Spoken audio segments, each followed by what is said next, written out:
to another episode of Talk the Talk with me, Desh Pillay Bechin. Joining me today is Andiswa Mbatha, and she is the non-technical training manager at Nissan, South Africa, and Sub-Sahara. So Andiswa is responsible for developing learning and development strategies for the company, but she can't do that without her team's support. As a manager, Andiswa knows how important it is to keep her team motivated and inspired, and what an inspiration this woman is. Truly she is. With years of experience, she knows how important advice is in making decisions. So let's welcome Andiswa, and as always, this interview is proudly brought to you by Sariti Solutions.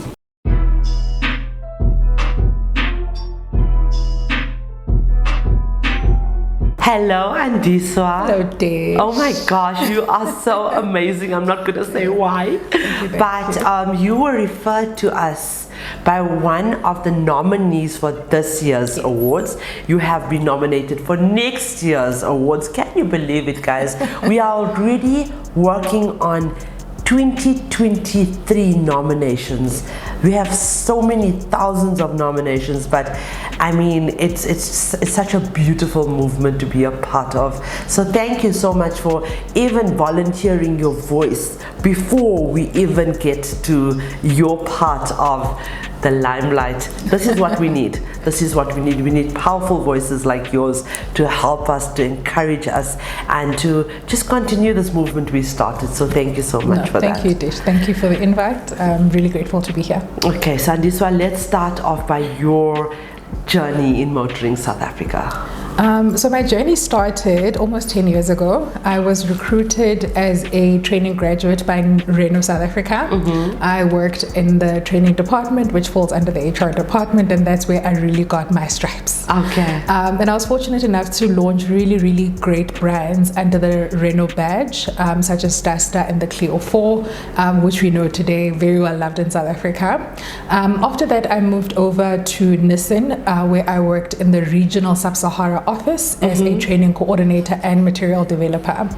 Also quite challenging, very dynamic, very exciting to also get exposure into the rest of Africa.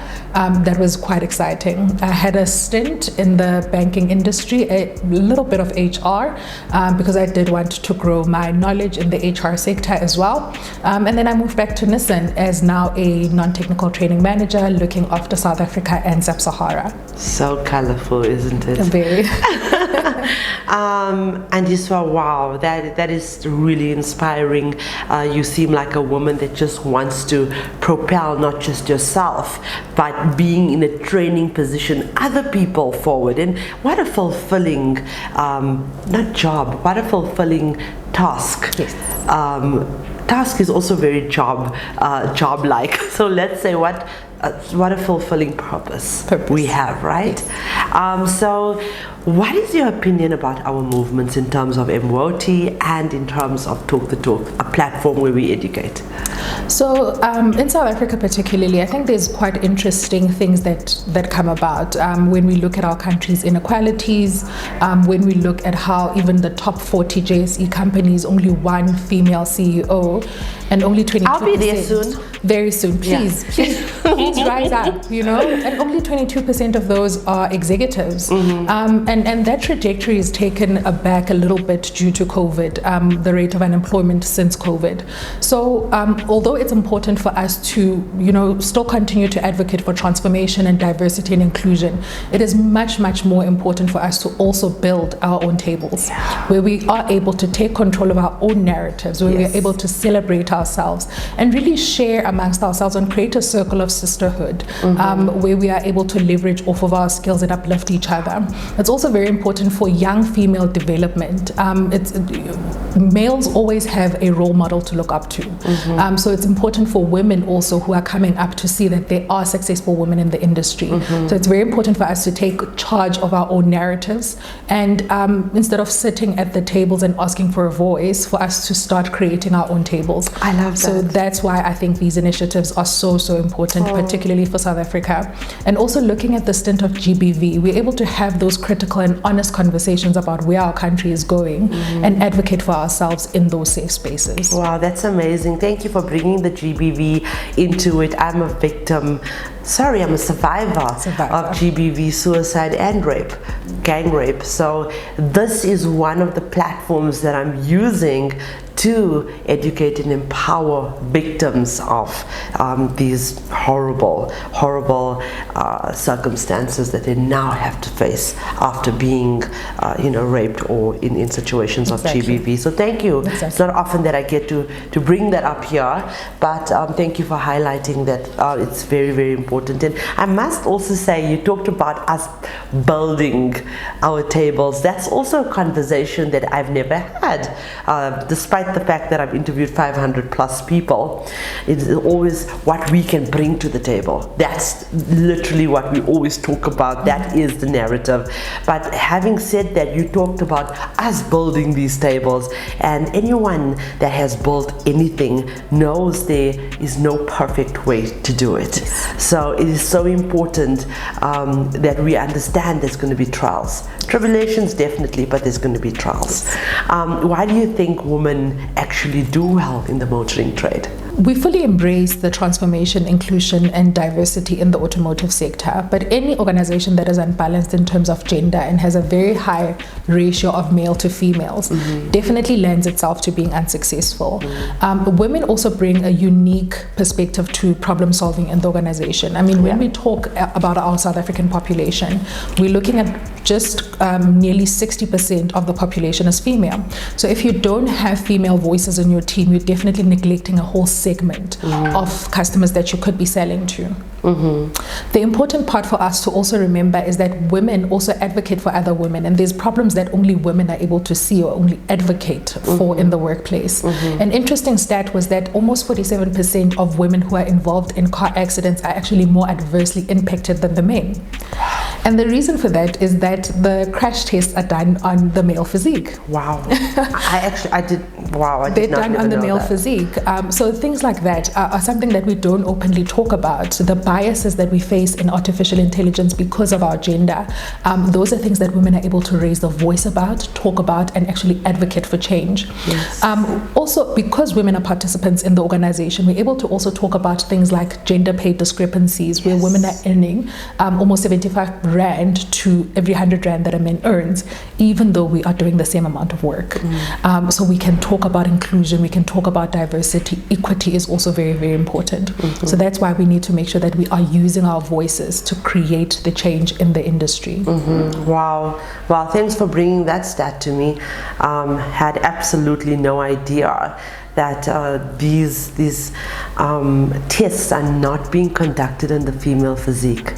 Did not know that. Thank you for that information. Gives me more ammunition. No, I'm just joking. But does definitely I learned so much from our people at the OEMs. Even though we're a lot focused on the dealer network, the OEMs bring so much knowledge to the table in terms of what I'm only one person, there's only so much I can do, but this really does help in terms of being, the more knowledge you have, the more power you have. So thank you for that stat. Tell me more about a problem, and this is for the ladies that wants to be the next Andiswa. So something more light-hearted. Tell me about a problem that you have solved in in an unusual way, and which had a unique outcome. Okay, were you happy or satisfied with this outcome? The reason I'm asking this question is just that, like I said, the next Andiswa, you don't live long enough to make your own mistakes to learn from it. So it's always great to learn from someone else's mistakes or accomplishments, and that's the reason I'm asking. Absolutely. So my thing is, although I work in the human capital space, I consider myself a seasoned human capital practitioner. I do also favor myself as a strategist. I love strategy. I love pulling together whatever problem is on the table and taking it apart and actually finding the solution. So when I joined Nissan about 4 years ago, I was tasked with creating a whole curriculum for the academy. But But also in doing so, we had to develop a relationship with our dealers and start talking about an organizational learning culture. And the way I did that was simply by utilizing my relationships. I think you get so much more done by communicating and engaging with people on a personal level. But we also managed to change the brand of the academy itself, and that was reflective in our dealer satisfaction index survey that was conducted last year, which is the last financial year, where we were one of the top 5 growers in terms of how the dealers perceived us and what their sentiments were in terms of the service that we provide. And by doing that, although we have a curriculum, we have a great curriculum where people are able to enter the dealership at a lower level and ultimately become a manager. So we are focusing more on development and coaching and skill as opposed to just pushing training. We actually want to make sure that we have an impact and we are changing people's lives. So that is how I solved a problem that is conventional, but I think I did it in a very unconventional way by actually changing the branding of the whole department as opposed to just deploying training, which we normally do anyway. Wow, and how do you measure success? Personally, Desh, as someone who comes from the dusty streets of Soweto. Please tell us more. Tell us more. Where did you come from? How did you become this professional, articulate, professional that you are? So I'm definitely a first generation professional in my family. So everyone before me either had laboring jobs or were very low level and entry level jobs. I grew up in Soweto. I was born and raised in the southwestern townships. So was I, not in Soweto, but Lenasia. Yes, close enough. You are literally my neighbor. So, I'm the south of Soweto. Yes, the real south. The real south. The real south, yes. So I grew up, I went to school in Soweto, so I've always attended schools in Soweto. But I think the differentiator with me and how I was able to get exposure into a lot of things was I was always ready to learn. I have a very teachable spirit, naturally curious. And I think that's why teachers always loved me. And whenever they would go to these conferences, they say, let's go with this one. We'll just send her to go pick up the papers and put the pamphlets on the chairs. But having that dynamic spirit, always being curious, wanting to learn more is what actually allowed me to break free from the crippling jaws of poverty in Soweto. And I don't think it's something that people are aware of, but we are living in the top 1% of our country, and we need to make sure that we are sending down the step ladder and developing a lot more women. And I think I actually commended you on it when I came into the office and saw so many young and dynamic young ladies. Absolutely. And that for me is a proud moment, where we are able to develop young women, and particularly women of color, because we are the ones that are the most disadvantaged in this country, and we need to actually make sure that we are pulling down the ladder and making sure that they are also ensuring in the success that we have. Absolutely. So what is your management style? I'm definitely a servant leadership. I'm the type that will give direct instruction, and because I also have a fully female team, I also want to empower them and make sure that they feel confident in their decision-making skills. I'm also the type of person who leads from the front. So I'm there in the trenches with you and making sure that we get the work done. But I'm also very much aware that we might have some self-limiting beliefs. So I'm always there to encourage them and make sure that they understand the power that they possess inside them. So yes, definitely a servant leadership, and I want to make sure that they are empowered. By the time I leave, I make sure that they are fully aware of the potential that they hold. Absolutely. It's so important to encourage, it's so important to set our future generation, to set them up for success. Definitely. And the only way you can do that is by leading from the front. Absolutely. Practice what you preach. Absolutely. And any words of advice for young women that want to join our very exciting trade? I think the one thing is be relentless. Have the grit. Make sure that you work hard. Be a learner, whether it's academically or the people around you, but always be willing to consume information. But I think one of the most important things that we don't get taught, even in school, is some of the self-limiting beliefs that we have, especially as women, also the pressures that we have in the home. So also making sure that you analyze and you correct your internal monologue, the things that you tell yourself. Smashing that proverbial ceiling, make sure that you are aware of what you can do, not allowing your circumstances, not allowing your background to actually dictate where you can go, but actually dreaming higher than you can ever dream. And that is so important, but being relentless with chasing your dreams and having that grit and energy to make sure that you fulfill it. You know what, it's so important to understand on that note that qualifications give you entry, but it's only competence that will ultimately work. Exactly. So ultimately work. So it's so important to just be that relentless person, that tenacious, resilient person. So thank you so much for being all of that and more. And I cannot wait for our future together. I believe that our union and our collaboration is going to empower this movement even more than it has already been empowered by the hundreds of incredible women and men that have stood in solidarity with us. Definitely.